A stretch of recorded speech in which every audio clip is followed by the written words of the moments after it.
कि ये जो फलाए आम के 215 इंस्टीट्यूशन स्कूल्स को टेक ओवर किया, ये जम्मू कश्मीर के जो तालीमी इदारे हैं, जो यहाँ के हमारे इंस्टीट्यूशंस हैं, जो हमारी यहाँ की सकाफ़त है, उस पर एक और हमला है। मैं इसलिए सकाफ़त और जम्मू कश्मीर के तशख़्ख़ुस के साथ इसको जोड़ रही हूँ क्योंकि बहुत कम ऐसे स्कूल हैं FAT की तरह जो स्कूलों में इखलाकी इस्लामी तालीम के साथ जो रेगुलर एजुकेशन भी देते हैं। मतलब कोई आप किसी स्कूल का नाम नहीं ले सकते हैं जहाँ पर ये बैलेंस मेंटेन होता हो। और इन स्कूलों में से बहुत ही नामवर शख्सियत उभरी हैं और इसके साथ हज़ारों के तादाद में, मेरे ख्याल में कोई 50-60 हज़ार तो स्टूडेंट्स हैं, टीचर्स हैं, फैमिलीज़ हैं जो जुड़ी हुई हैं। तो इस तरह से इसको इसको टेक ओवर करना, पहले तो जमात इस्लामी के तमाम एसेट्स को टेक ओवर किया गया, उन पर बैन लगाई गई। पर तभी उम्मीद थी कि यहाँ एक चुनी हुई सरकार आएगी, इलेक्शन होंगे, तो शायद ये जो हम पे ताबड़तोड़ हमले हो रहे हैं हमारे तशख़्ख़ुस पे, हमारे हर इदारे पे, तो कहीं ना कहीं उसको वो रोकने में कामयाब हो जाएंगे। और शायद यही वजह है कि लोगों ने नेशनल कॉन्फ्रेंस को तकरीबन 50 सीटें दी। पार्लियामेंट में 3 मेंबर पार्लियामेंट दिए लद्दाख को लेके।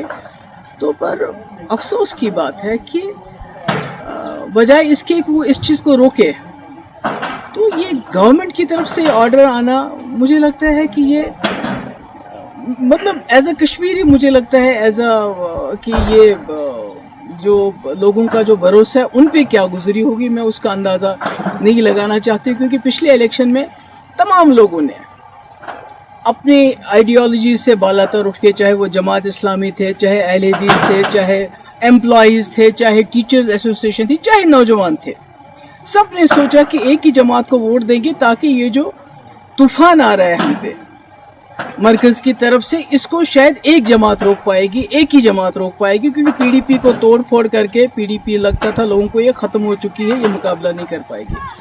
तो ऐसे में ये होना, और अभी आपने देखा कुछ देर पहले जो हमारी उर्दू ज़बान है, सरकारी दफातर में से उसको तकरीबन ख़ारिज किया जा रहा है।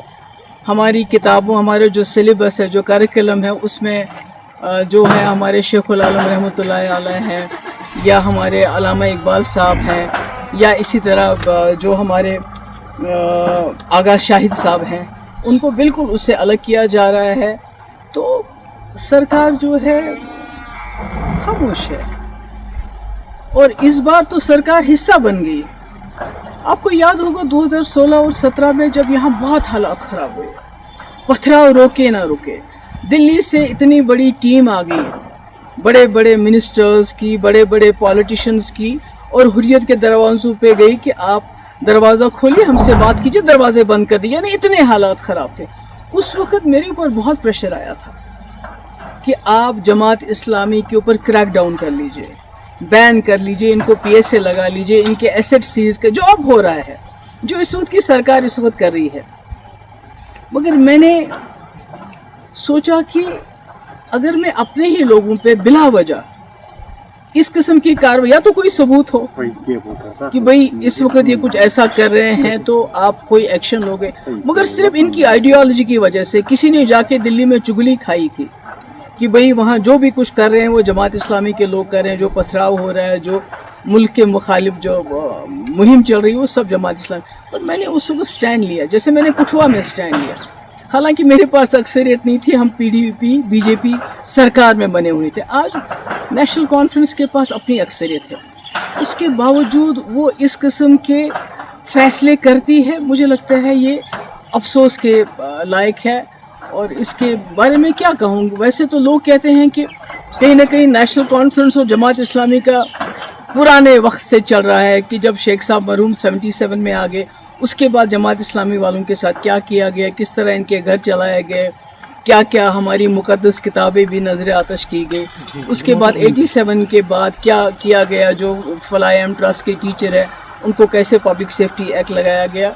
और आज 2025 में अब इनके जो स्कूल थे, जो लोगों के गरीब बच्चों को, क्योंकि आपने देखा कि सरकारी स्कूलों में जो चीज़ कमी है वो ये स्कूल पूरी करते थे, जिनका कोई नहीं होता था और कम फीस लेके ये तालीम देते थे।